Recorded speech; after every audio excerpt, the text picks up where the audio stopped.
Bueno, chavos, este es el video 2 semanal. Vamos a iniciar. Vamos a ver partes de la carta descriptiva de lo que tienen que entregar. Pues tienen que hacer su foro 2. Es arte y dibujo técnico. Ese va a ser el tema. ¿Cuántos tipos de dibujo técnico existen? Enuméralos. ¿Cuáles son los tipos de líneas utilizadas en los trazos geométricos? Enuméralos. ¿Y qué es una línea continua gruesa? Esto tiene que ver con los diferentes tipos de líneas que existen dentro de dibujo técnico. Les recuerdo que en el foro deben participar con sus compañeros y retroalimentar a 2 de ellos. También vamos a tener un mapa mental del espacio y la profundidad, que también es un recurso didáctico que van a encontrar en el video semanal. Y por supuesto también en la plataforma para que lo puedan utilizar, porque es espacio y profundidad 4.pdf. ¿Sí? Deben de entregarlo, por supuesto, pues pueden hacerlo en Word, deben ir la portada y por supuesto deben de hacer su mapa mental, las hojas que necesiten para hacerlo, ¿no? Subirlo en PDF, tiene un valor de 7%. Y el examen parcial, que consta de 10 preguntas que son bastante sencillas, que pues van a poder responder muy fácilmente en su momento, ¿no? Ahora vayamos a la presentación. Vamos a ver estas partes del dibujo técnico, ¿no? Yo, por ejemplo, llevé dibujo técnico en la secundaria, como 3 años. Y la verdad me encantaba. Podía haber sido diseñador industrial o tal vez arquitecto en una de esas, ¿no? Bueno, el dibujo técnico es un lenguaje gráfico cuyo último fin es la creación de objetos que puedan tener un valor utilitario artístico. ¿Sí? O sea, podemos crear diferentes cosas, ¿no? Desde herramientas, podemos crear incluso algunos objetos de la casa. ¿Qué más podemos hacer? Podemos incluso desarrollar un plano, ¿no? Como tal, un plano de una casa también lo podemos desarrollar. No somos específicamente los mejores creadores para eso, pero sí lo podemos hacer también. Para esto también tenemos que es un objeto que puede fabricarse, es necesario la realización de un proyecto cuya función principal consiste en ayudar a visualizar lo que será para lo que se está creando, ¿no?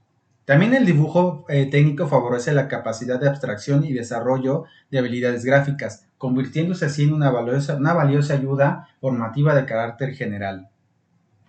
La aplicación del dibujo técnico es eminentemente práctica, sin olvidar los componentes teóricos imprescindibles para la comprensión de los numerosos trazados y convencionalismos, ¿no? Y aquí les muestro algunos ejemplos de dibujo técnico que existen en el mundo y que son utilizados actualmente, ¿no?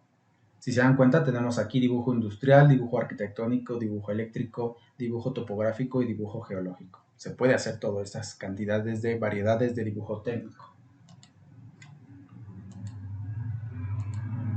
Bien, los tipos de dibujo técnico pues ya los mencioné, sin embargo no profundicé en ellos. Ahora voy a profundizar en cada uno de ellos. El dibujo industrial o el mecánico se utiliza en la representación de piezas o conjuntos mecánicos, que es mucho el que yo hacía, por ejemplo, en la secundaria. También el dibujo arquitectónico, ese yo lo llevé, por ejemplo, en la prepa, en el último año de prepa. Me encantaba hacerlo también. Se emplea en la representación gráfica de viviendas, así como en la distribución urbanística de ciudades, parques, carreteras, etc. Luego tenemos el dibujo eléctrico y electrónico. Se emplea en la representación gráfica de instalaciones eléctricas en general, en todas. Pueden ser viviendas, maquinaria, etcétera, como la representación de circuitos electrónicos, ordenadores, TV, etcétera. Incluso en los móviles. Dibujo topográfico, este lo pueden ver muchas veces en las calles, van a ver a las personitas que tienen un tripié y una cámara especial, están haciendo dibujo topográfico. Se utiliza para la representación gráfica del terreno mediante las curvas de nivel y signos convencionales. Luego tenemos el dibujo geológico, se emplea en la geografía y geología, en la representación de las diversas capas de la Tierra mostrando diferentes tipos de minerales. Luego quise meter una parte importante del dibujo técnico que tiene que ver también con las cuestiones de los tamaños de las hojas o formatos. Los formatos son muy importantes. Déjenme ver si los dejé aquí. Sí, formatos normalizados. Aquí está. Los formatos normalizados son los que normalmente la gente no conoce y desconoce, nada más a lo mejor sabemos que existe tabloide, tal vez que es doble carta, tal vez oficio, pero no saben que hay otros tamaños y en fotografía se utilizan demasiado. Aquellos que nos dedicamos a la fotografía o a la impresión tenemos que saber todos estos tipos de formatos que también están estandarizados en el dibujo técnico. Se denominan formato las dimensiones expresadas en milímetros de un papel.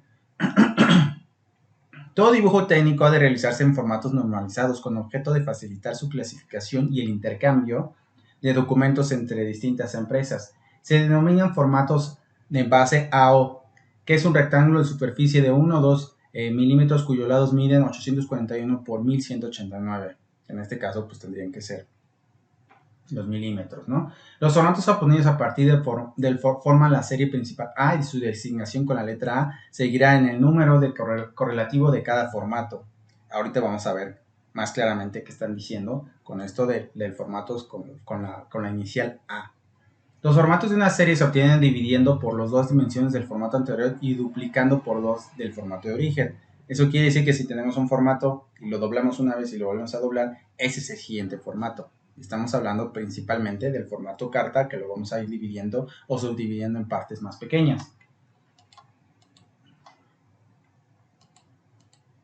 Esto es lo que les mencionaba de las dimensiones. Vean cómo aparecen todos estos formatos que tienen un principio, pues tienen la letra A, seguidas de un número y, por ejemplo, una cantidad de porcentajes que pueden verificarse en formatos horizontales o verticales. Y aquí está el formato que les mencionaba, el formato AO, el formato A1, A2, A3, A4, A6, ¿sí? Que cada uno de ellos es la mitad de uno de otro. Por ejemplo, el A1 es la mitad del A0, pero dividido en dos partes.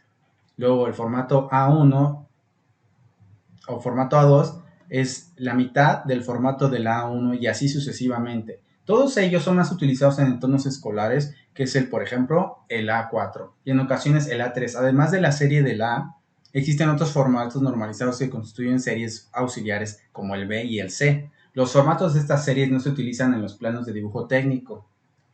Están reservados al uso de dimensiones de sobres, carpetas, archivadores, etc. O sea, algo que es un poco más grande. ¿Dónde vas a meter este tipo de formatos?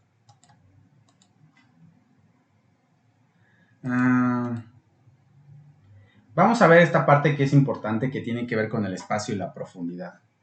Vamos a ver esta parte que se llama línea de horizonte, que es la que generalmente vemos en el mar o también la vemos en las ciudades, aunque es mucho más difícil poderla ver.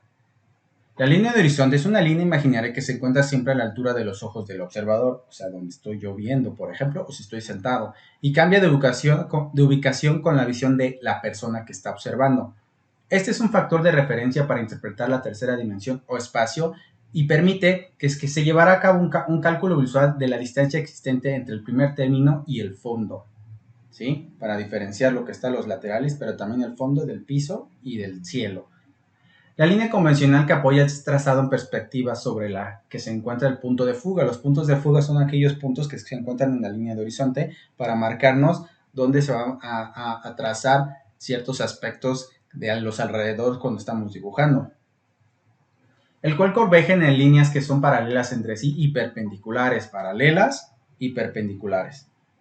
La línea de horizonte es el límite natural del plano de la Tierra geometral. Aquí podemos ver la línea de horizonte. Aquí, por ejemplo, estamos viendo al observador y cómo va trazando su línea de horizonte, pero aquí aparece, ¿sí? Es su plano de visión. La perspectiva son estas dos líneas que se van abriendo cuando nosotros estamos observando. El arte enseña que en el modo de representar sobre una superficie los objetos en forma y disposición en que aparecen en la visión, organización del espacio de una superficie, cual sea, por medio del cual convergen todas las paralelas de un objeto que son perpendiculares a la línea de horizonte, que ya se las había mencionado, en un punto determinado de la misma. Las formas pierden tamaño y se achican los intervalos entre ellas a medida que se alejan del observador. Quiere decir que si nos vamos alejando, los objetos pues obviamente se van haciendo más pequeños, pero también los empezamos a observar con mucha más perspectiva. Luego, dentro de la perspectiva, pues vamos a encontrar varios tipos de perspectiva, ¿no? Una de ellas es la perspectiva aérea, sugerencia de profundidad que produce la distinta forma de manejar, de trabajar el color. La atmósfera modifica el color, valor y saturación a medida que por la distancia se torna más densa, ¿sí? Luego tenemos la perspectiva central. Es un diseño realizado de acuerdo a un punto de observación inalterable, quiere decir que no lo podemos mover, como si se observara el mundo desde una pequeña ventana. El punto de fuga se halla en el centro del cuadro. Aquí lo vamos a poder ver directamente aquí. El escorzo de los objetos serán tanto más adecuados, acentuado cuanto más se acerca del punto de fuga que se encuentre. Podremos acercarnos al punto de fuga para que pueda centrarnos más la perspectiva central. Este campo localizado crea la imagen de un mundo que tiene el centro y las composiciones que se desenvuelven alrededor de un motivo central, cualquiera que sea, a lo mejor un árbol, un pájaro, una persona, etc. Lo que hace es que crea armonía, estabilidad, simetría y poca profundidad. La perspectiva inversa o invertida es aquella que el punto de convergencia se encuentra en el observador. Eso siempre va a ser así, de tal modo que diseñar un objeto no resulta de una forma de observación de la naturaleza, sino que produce una necesidad de representación plástica. Quiere decir que nosotros tendremos que dibujarla o tenemos que crearla con nuestras manos. Otras que vamos a ver aquí, por ejemplo, tenemos la perspectiva múltiple o simultánea, o sea que va desarrollándose al mismo tiempo cuando existe otra. La introducción de varias líneas de horizonte y varios puntos de fuga provoca dentro del cuadro una mayor relación espacial. Aumenta la profundidad y permite visualizar mejor los objetos de distintos colocados en diferentes niveles. La perspectiva múltiple quebranta el sistema de la perspectiva lineal, lo que determina que el observador en tiempo vea una perspectiva múltiple con movimientos en el espacio. Luego tenemos esta parte que es importantísima, que tiene que ver con los planos. Los planos siempre tienen dos dimensiones, tienen el punto de vista geométrico del plano, puede ser representado por sobre una superficie, pero en el espacio no es posible representarlo sin un espesor, o sea, un grosor. En este caso, si el ancho y el alto predominan con respecto al espesor, percibimos la forma como un plano. Ahora vamos a ver un poquito de lo que tiene que ver con los planos y las posiciones. La posición es una ubicación de formas en el espacio. Siempre vas a tratar de ubicar la posición de un objeto con respecto a otro que estés observando. La posición en el plano de la imagen es una relación espacial de carácter abstracto. Quiere decir que puede variar desde el punto de vista donde estemos observando, a través de la cual se percibe la sugerencia de la profundidad de los objetos que están más lejos. Las figuras colocadas en la parte baja del cuadro indican el primer término o nivel colocados de la última alta del último término. La coordinación de color puede unirse a la graduación de tamaño si es de acentuarse en el espacio, es decir, a lo mejor tenemos un color que está de este lado pero sigue recorriéndose hacia el fondo. Ese color puede variar dependiendo también de la luz o de la cercanía en la cual nosotros estamos observando ese objeto. También tenemos esta parte que es importante y que es el primer plano, aquel que el ojo percibe como elemento colocado delante de él en primer lugar y se distingue de lo que lo rodea sin romper la articulación existente de las partes que componen el todo del objeto y también lo que le pertenece al fondo o los objetos que también están alrededor. La profundidad, sugerencia de espacio creada por distintos medios de relación formal o tonal sobre la superficie del cuadro, que sería a lo mejor del plano en el cual a lo mejor nosotros estamos observando. Luego vamos a ver esta parte importantísima que tiene que ver con los llamados puntos de fuga, con los cuales siempre podremos dibujar cualquier cosa, ¿no? Depende de donde los pongamos también. Los puntos de fuga es el lugar geométrico ubicado sobre la línea de horizonte. Sobre nuestra línea podemos poner estos dos puntitos si queremos, o puede ser uno, pero lo más recomendable es que sean dos.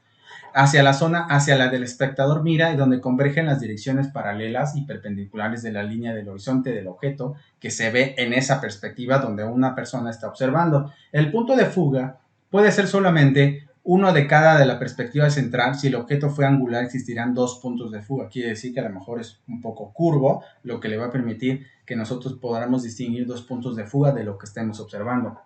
También tenemos otra parte que es importante, que es la superposición de los objetos. Uno de los factores provocados a través de la visión, que es la creación del espacio, consiste en el hecho de que una figura o un objeto oculte parcialmente a otro, es decir, a lo mejor hay uno atrás que está parcialmente cubriendo uno o tal vez lo está cubriendo completamente. En el caso de la figura que se ve completa se encuentra en el primer término y a nivel espacial y la incompleta en el segundo término a nivel subespacial, como aquí lo podemos ver. Hay un objeto aquí y hay otro objeto que está atrás que lo está interponiéndose para que no podamos observarlo claramente a profundidad. Bien, este es el segundo video, espero les sea muy claro, muy preciso y por favor hagan sus entregas claramente y sencillamente en el momento que se les estén pidiendo y no se atrasen. Les mando un saludo.